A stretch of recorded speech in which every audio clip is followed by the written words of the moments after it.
Hello, everyone. Welcome to the Horror Room. I'm Travis Bruce, and today we're doing another Women of Horror Spotlight. Today I have with us, she's an author, and she has out a new third book in her YA series, which is called A Revolution of POPPET Cycle. I have with us today the author, Donna J.W. Monroe. Donna, welcome to the Horror Room. Thanks for having me. It's a pleasure to have you on. It's a pleasure to have you on. Now, next month you're going to be releasing, like I said, the third book in your series. Tell us a little bit about the series, and then we're going to jump into book 3. Well, let me show you the pretty covers because my niece made them. Aren't those gorgeous? She's only 21. I'm so excited about this cover artist. I'm growing. She's amazing. So this is a series I've been working on for a while, and I'm a history teacher by day. So the thing is, I've always studied history with sort of a critical eye to what happens to kids or women, groups that are often left out of the main story.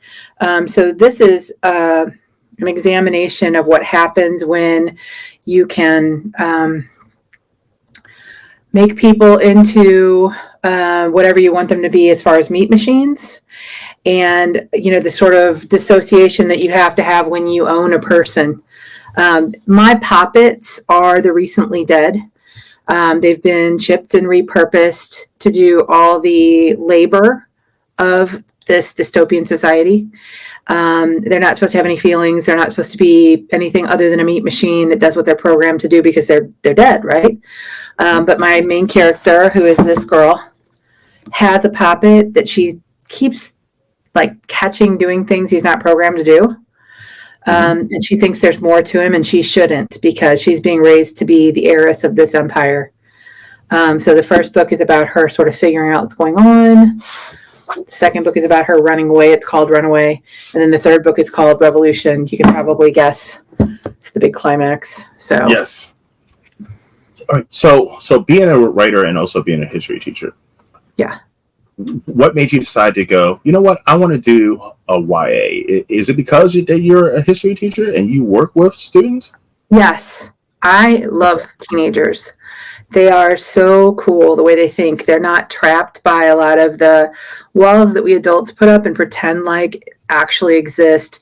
They can be cruel, but they can also be the kindest people in the world. I think the kids I'm teaching now are the nicest people ever. But it's neat because when they look at a problem, they look at it with fresh eyes. They have bright, ideas, but they're also very innocent. And I love writing from that perspective, especially when it's long form. I only have one book so far that's not long form YA, but my short stories tend to be mostly adult. So, and is it interesting that you brought up about teenagers? Because I'm just saying, think about it. I remember when I was a teenager. I mean, that was years ago, but like it was probably one of the most realist times of my life. Like as a teenager, I'll brutally honest, and sometimes, I mean, that's not always good, but like, and like you said, when we become adults, we start. I don't want to say becoming delusional, but we just start listening to social means and we start following the way that, it's not that free spirit thought anymore. Right. We mask, we follow the rules. We don't question a lot. I just think that they're neat because they want to know why, and they don't mind doing things as long as you can tell them this is why this matters. And that makes them a perfect protagonist. And honestly, I really like the quest that a kid goes on to understand things. There are so many books with naive characters that you just want to punch in the face. You're like, oh my gosh, you're 25 years old. You know better than that. But with a 15-year-old, it's okay for them to be like, oh my gosh, this is so beyond the thing that was right in front of my face because that's all I was paying attention to until you showed me. So that kind of discovery tale is easier for a teenager than it is for an adult. Also, too, learning-wise, I would say learning-wise too. Like, I've been doing this YouTube thing for a year, and it's hard for me. I'm not a technological person. I'm 41, but I'm starting to get to use things. But I watch, like my nephew, and I watch other, teenagers. It's like they're able to get on the stuff quickly, and my brain, it seems like as soon as I got out of college, my brain just doesn't like to take on new things. But what's funny is they're very tunnel vision about tech and anything. That's another reason why they're fun to write. So if it is in this perspective, they're like, I've got this. I love TikTok. I love the things that I do. I can do all this stuff. But then you throw something else at them and they're like, what? Unless it's in that tunnel vision. And that's, I love riding them out of that tunnel vision. Like when they have this moment of realization, like, oh my gosh, this was happening the whole time. Oh my gosh, this is right there and I didn't see it. And that's real life with a teenager. It's hilarious. The minute that you show them something, they go, oh, what? Yes. And then their hearts break so hard and they want to fix it. And they're really great people. I like them. Now, do you ever share any of your books or your stories with any of your students? So my books are in our library, so my kids can get to these YA books. They're really supportive. Now, as far as my short stories go, they can access the free ones that are on my website, as can anyone. I have them marked, like I have a stories page and you can click to the anthologies I'm in, or I have a little Cthulhu next to the stories that are free. And so my kids will, if they really are into reading, they'll go and seek them out. And usually those are the kids that are mature enough to read those stories. Right. But most of the kids are like, if it's not a TikTok, love you, Monroe, but no, thank you. So now, are you worried about that? Not even with our youth. I mean, even or just in our society in general. I feel like less people. I was reading a stat. I forgot what the number was, but it was saying that Americans are reading less. So, are you excited when we see students they're intrigued with your stories, or just story or books in general? I struggle with those numbers because I know an awful lot of people who never read in high school, who did the pretending thing and were very good at it. My husband never read until he was a grown man. Like he would read pieces enough to pass or read what his girlfriend told him to read, I know a lot of people who have never read again. There's just some of us are readers. And those people are always going to be readers. And I see tons of kids who are reading. It's just a matter of giving them what they want to read. You know what I mean? So I have plenty of kids who want to read dystopian, but there's lots of kids who want to read like realistic fiction, romance, all the things. And so librarians are the greatest because I call them like the gateway to drug use. My librarian, because if books are the drugs, they're the ones who are the pushers. They're so good at finding things that kids actually care about. And if a kid cares about it, they'll read even if it's a struggle. Just don't give them stuff that doesn't relate until they're ready for it. So a kid will read Shakespeare once they're ready. But if you force it down their throat in ninth grade when they want to read about, basketball and romance, you're just going to turn them off. So, because I remember when I was a kid, Goosebumps was like the big series, and I ran to the Walden bookstore, which no longer exists, and I used to grab like the new issue every time it came out, or like even like I don't even know if they do this in school, but they had like their little Scholastic book fair. They still have that. I would grab the new issue of Goosebumps, and like R.L. Stein, I think he might be the OG when it comes to YA horror theme. One of them, he's pretty cool. Yeah, and so like I was always a big reader. I'm still a big reader now. Unfortunately, with life, I don't do it as much as I want to. So, but do you find right now when it comes to our youth, do you find that they're going with more physical copy, or do you see more of them going the digital route? They're physical copy readers, believe it or not. They want to watch a screen. They don't want to read a screen. So the people that I see that are doing digital reading are generally people who want to carry it places, like to doctor's offices or whatever. They're usually older or women, is what I see. I don't even like reading on a screen. I like to either do physical or audio. Kids like physical books. And I think it's funny. It's kind of this weird thing that they learned during the pandemic. They really do want physical copies of things. They don't mind researching on a computer, and they don't mind writing on a computer, and they don't mind responding on a computer. But when it comes to actual like learning activities or books, or they want the physical. There's very few that want to read online. unless it's like Threads or, a blog or something like that. Yeah. Yeah. Now, show the covers of the books again. They're beautiful covers. I love this one the best. This is her first cover ever. Isn't it pretty? Yes. Now, when I was a teenager, when it came to selecting a book, the cover was so important. The cover is definitely what drew me in before I even turn the book around to read what the story is about. And these are beautiful. I mean, this would draw me in. I mean, just a cover, it means a lot. The funny thing is, this is the third version of this book. The first time it came out with one horror publisher who didn't generally do YA. She did a cover that was, it was an adult cover. And, I was just so happy to be published, and she was so happy to publish me. It was great. When she sort of had to let go of her entire novel line, so I was orphaned. And then Hydra Press, Hydra Press Publication, Hydra Publications is what he calls it, picked me up. And then he was going to go after a cover for me. And I was like, let me just ask my niece, because I would rather have a kid think about this. And when she started thinking about it, she was 20. She came out with one cover that was exactly what I asked for, and I liked it a lot, but she didn't. So 2 months later, she shows up with this, and she says, please change the cover because I don't like it. And my publisher was like, okay. So there's 3 different versions out there of this book, but she's been doing the covers ever since. This one, I think, could have won an award, but she's really doesn't want me to put it out there for that. So it really could. It's a beautiful cover. It's a beautiful. It really cover. is. Yeah.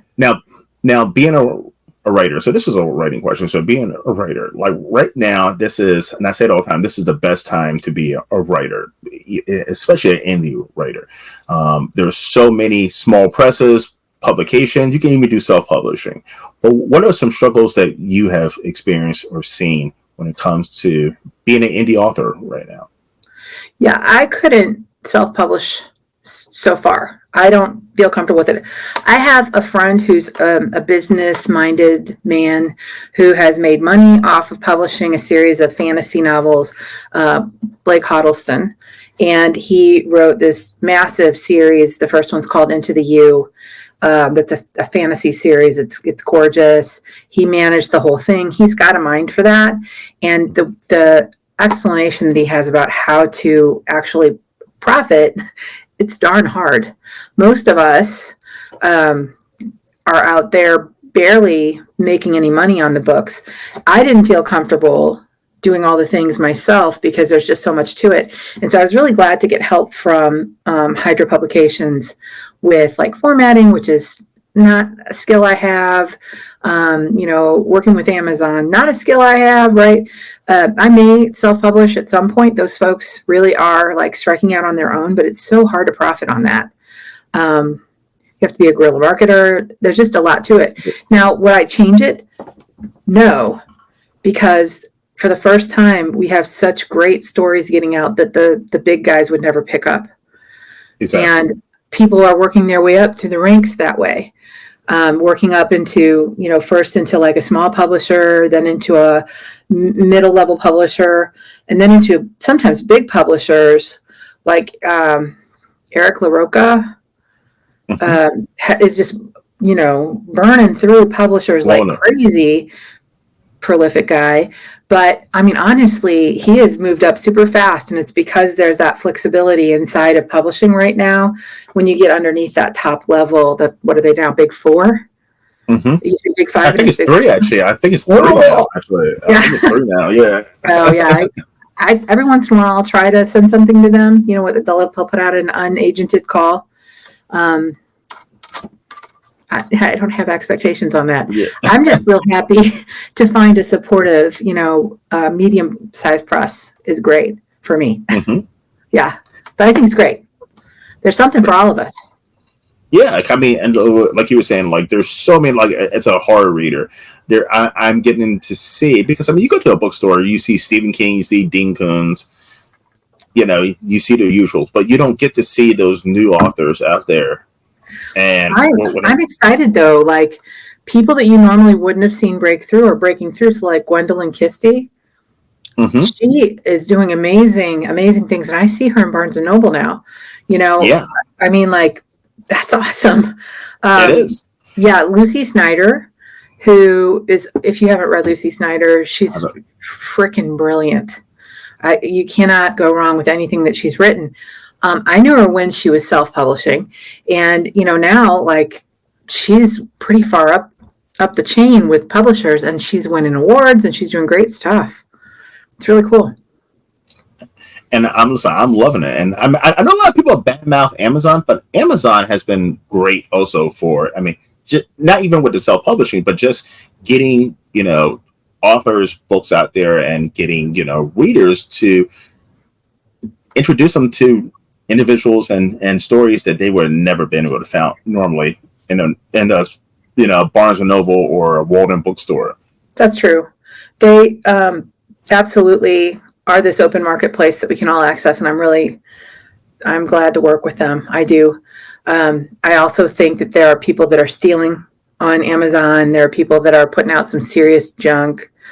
But I think that they're sort of a take the trash out themselves kind of a thing. Like, if enough people buy a novel and they spend say $15 on something that is completely stolen, derivative, yucky, not a good plot line. It clearly was put out there by somebody who's doing one of those make $1 million, write a novel in 2 days and blah, blah, blah. That one of those scammy things that's happening right now.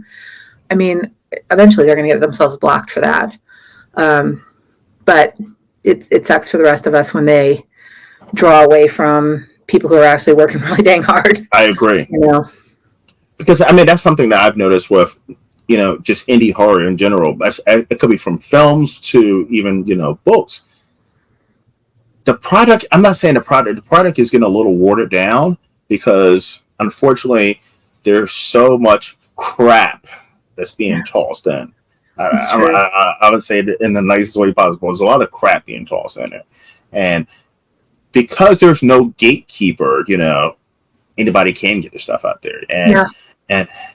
But I've seen over time that those individuals who are there to just make a quick buck or for whatever reason, they kind of get weaned out. And they get weaned out by the audience. Yeah, eventually they do.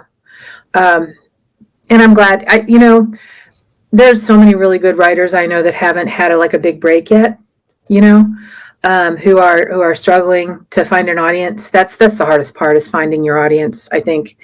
And yeah, we all are. But if they just keep making connections, and I tell you what, I'm a member of the HWA. It's one of the best things I've done. I know a lot of people bash organizations, but I have met so many stellar people, and they really do want to just lift each other up and help each other get better. Nobody in that group wants to climb over the top of somebody else. You know what I'm saying? Exactly. So the vice president right now is Elle Marie Wood, stunning writer, but also a great educator, and she takes everyone who wants it under her wing and shepherds them along. Lee Murray is the same way. That woman is like the queen of Australia. She's actually from New Zealand, but in Australia, she's won all these really big awards, right? Nice. She's amazing and would do just about anything for a new writer. And so that's the kind of stuff that gets us noticed. So Amazon is just like this big, whatever shows up, we'll put it out there and see what happens. And if you beat the algorithm, get 50 or more positive reviews, then we'll put you on this fast track. If you get over 100, you get on this fast track. It's all about numbers and money, right? But belonging to an organization is really a great way to help people who haven't beat those, I guess, hoops yet. So I don't know. I can't remember what you asked me in the first place, but this is where but yeah, that's where. But speaking of organization, I also want to get a shout out because I haven't given this group a shout out. I really haven't. It's a Facebook group. It's called Lady of Horror Authors. Yes. Yeah. Yes. I belong to that. Yeah. And that's how we met.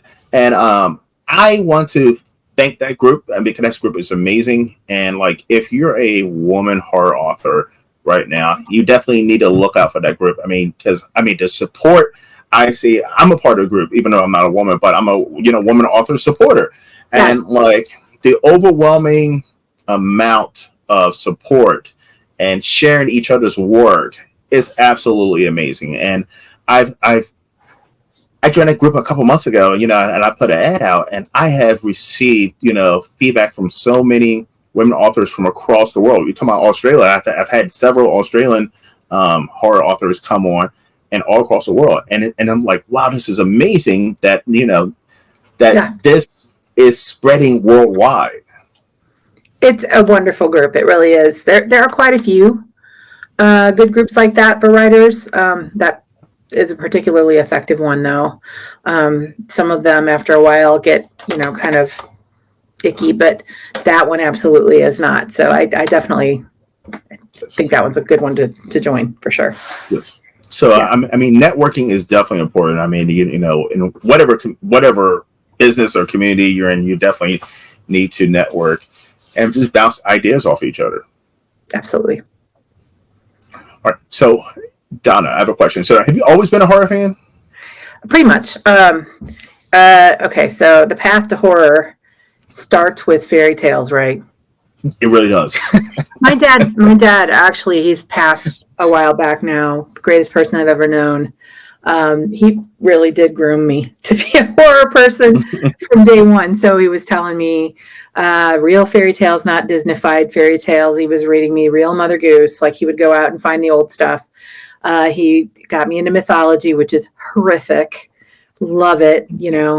I do a lot of myth rewrite, because of that. But, of course, he bought me the scary things to tell after dark and love those. All of those. And also he read me a lot of poems like The Earl King, the Journey Through the Valley of the Shadow of Death, which is Poe. And then, so my dad was a single man, and had me on the weekends, and he didn't want to pawn me off on a babysitter. He still wanted to, he really liked being with me, but he also wanted to go see movies. And so we'd always go see a movie, and we had this deal where he would take me to the movie. We would go eat, we would go get ice cream afterwards. But if it was a bad movie, I had to cover my eyes. Of course, I only partially did. So I got to see Alien when I was little. I saw Alien. I saw Ghost Story by Peter Straub, and that was instant scar. And then he started giving me Stephen King when he couldn't keep up with my short horror story addiction. He was like, okay, here you go. Because here's The Shining. Go read The Shining. So, that's that. I have always been groomed to be a horror person. Absolutely. Never, ever stopped. And when I started writing, it just naturally was horror that came out. So as a horror writer, do you have, I talk to a lot of authors, and they have different, I don't want to say rituals, or they have different habits they have. Do you have any writing habits? Is there a certain time you have to write? Is there a certain place you have to go to? It would be good if I would do that. I'm better when I do that. This is my office that I'm in right now.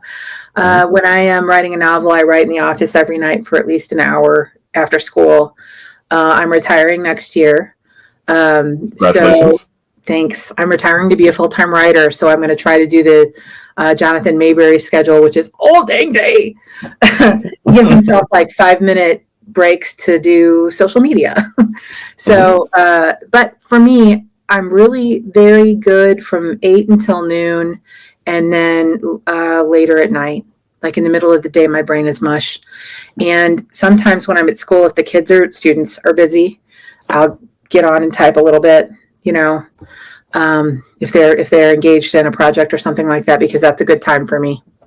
So I've always been write for a little while and just try to hit 3,000 words a day. And then I always write a flash fiction once a week, although the last 2 weeks I've been bad. But that happens. The flash fiction thing, if I have any kind of recommendation for any writers, I am one of the runners of something that's called flashfictionweekly.com. We had a different name and we had to switch, but we're a weekly flash fiction group that meets behind a forum wall. We try to write 1,500 words or less, complete stories. We put up prompts and everything. And then we give each other just a little bit of critique. And it's it's a nice place to practice, And I sell an awful lot of that stuff from that group. So if anybody ever wants to join in, you can email me or just check out weekly-fictioncontest.com. That's the Ray Bradbury method. He said if you write a short story once a week, at the end of the year, you have 52 stories, and they can't all be crap. Now, Donna, as a writer, how do you come up with all these original ideas off the top of your head? Is your brain just always going, thinking of stories? Or do you, or the question, or do you observe people in real life and like, oh, this is a good story, or just good character? I'm not much of a people observer, believe it or not. Like, generally, I try to stay away from them. Unless it's a kid, like there's kids of mine in these books, or unless it's somebody that I know and love. So my husband's all over my books, my dad, my best friend. Oh my gosh, I just wrote a story about her about 4 weeks ago where we were at the end of the world and I ate her. That kind of stuff happens. It's a loving story. She loves it. She understands me. But I more like to look at images. So if I see weird images, they'll trigger something, and usually I'll try to make a story out of it. So I go on DeviantArt a lot just to look for something to trigger a story. Or I'll go on current calls for anthologies and look at what they would like. So for like right now, Frances Pye has a call out for Cozy Cosmic. So I'm mulling that over because I like her a lot. So Cthulhu gets a coffee break. I don't know, something like that. So you just got to kind of find it where it comes. But it's not generally from watching people. I have, but mostly not. Some people do, though. I mean, everybody's different. Yeah. All right. Now, Donna, you do have a couple of short stories coming out as well. Tell us a little bit about that and where we can find those. Well, at this point, so let's see. There's one that's called Shifting Futures, Her Story, which is actually not a horror story. It's a history story. It's a Joan of Arc story where I rewrite her fate so she doesn't die.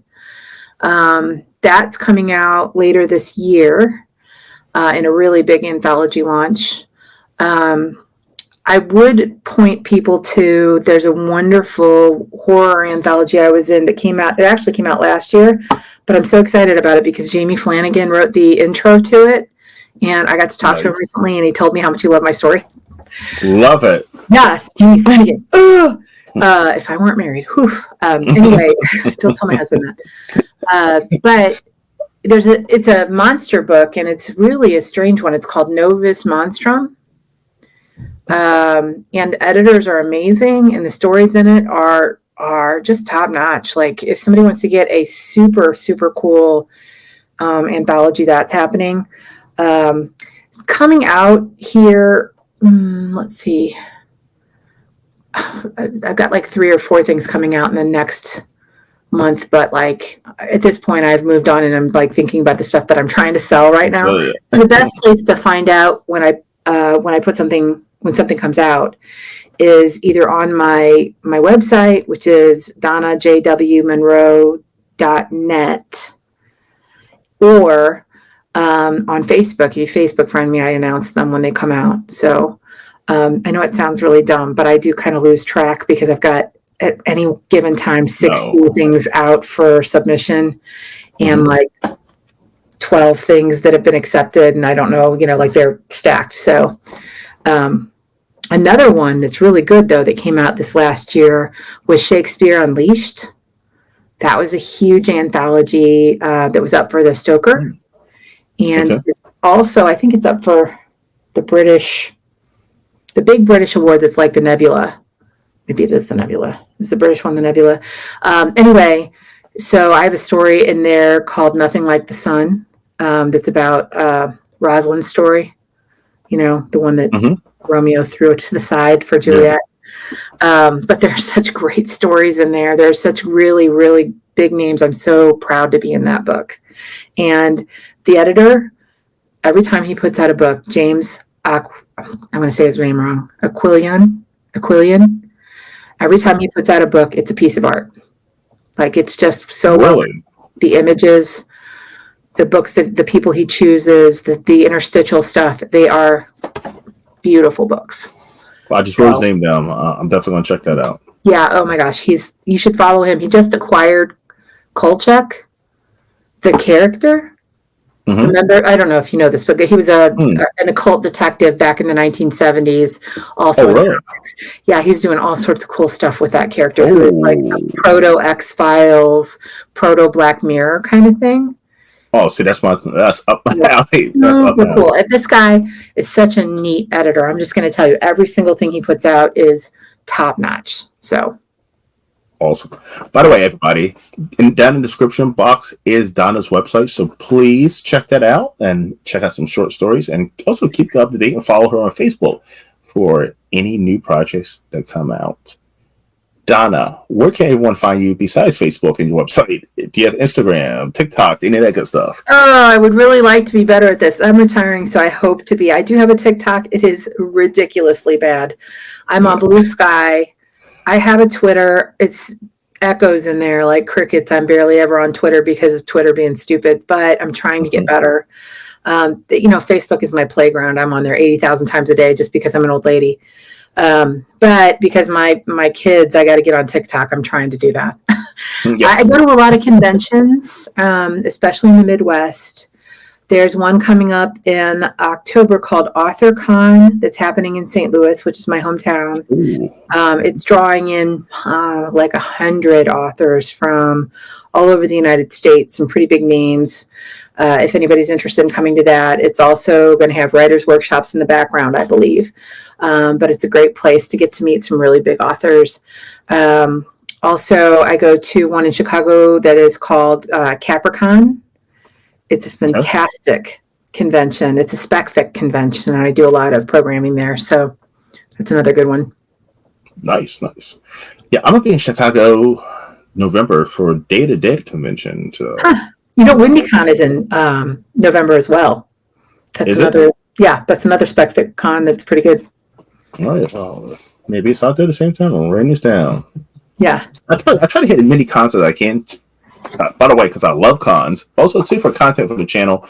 It's like, I like doing convention walkthroughs. So, like, by the way, anybody who's going to be at, what's the name of this one? It's called it's called Fright Reads Book Festival in Harrisburg, Pennsylvania. At the end of this month, the Horror Room will be there doing a walkthrough. So make sure to stay high. But yeah, I love covering conventions for the channel because a lot of time people can't make it to conventions, or they're on the fence about should I go to this convention or not. And I just do a friendly walkthrough so you can see everything each convention has, and hopefully a good convention is the best place. It really is. So you get a lot of good authors, you get a lot of good readers, you get good gamers, beautiful cosplay. My son is a comic encyclopedia. He usually is on all the programming about comic pop culture and all this stuff. And so then I'm doing the writer stuff. Super good time. We usually have an after party after the con. I love cons. They just have a really so much fun. Yeah. So, but but I don't know if it's a good thing or a bad thing. But I've noticed over the years that they're getting more crowded. I don't know if that's a good thing. I guess that's a good thing if you're a vendor or author. But like I said, it's like it's becoming mainstream now. It depends on the con, I think. Yeah. Like Gen Con and Dragon Con are ridiculous. I don't even know how to get into Dragon Con. Like Jonathan Mayberry was talking to me like, Donna, you should go. Because authors, blah, blah, blah. And I'm like, yes, Jonathan, but people make way for you. They'll trample Donna. I'm going to try to go to that. But my goodness, that's expensive. So that's why I kind of like these, fan-driven cons that are, less sort of corporate. I know Gen Con is great. Nobody don't come at me about Gen Con. I know you can't even get into that town for Gen Con, and I'd love to go once. But I really like the really personable con. So like Capricorn is usually about 700 people. It's a pretty big con but it's got a small feel. And then Wendy is about half that. And so you see everybody and you do all the things, and it's really very personable. I like that a lot, and that way I can get to know the little writers. There's a little girl who's been coming to both of those since she was like 8, and now she's 18. I've been training her to be a writer every year. Now she's going into writing. So cute. Nice. Yeah, it's really neat. I like that. That's amazing. Donna, listen, it's been a blast having you on. This was fun. Thanks. Yeah, thanks for having me a lot. And if I get over to the Midwest Con, which I probably be, so this year I'm going to pretty much be knocking out the East Coast, but I will be traveling Midwest next year, and I'm going to probably put a couple cons. If you could recommend a couple cons in the Midwest, please send them over to me, because I definitely want to do a couple of those next year. Capricorn for sure. Capricorn, yes. And one in Chicago for sure. Yeah. Yes. Yeah. All right, everyone, thank you for coming to the Horror Room. I'm Travis Bruce. By the way, go in that description box once again and definitely click on Donna's website and check out everything she has to offer now and in the future. All right, everybody, thank you for coming to the Horror Room. I'm Travis Bruce, and that is Donna J.W. Monroe. We'll see you next time. Take care.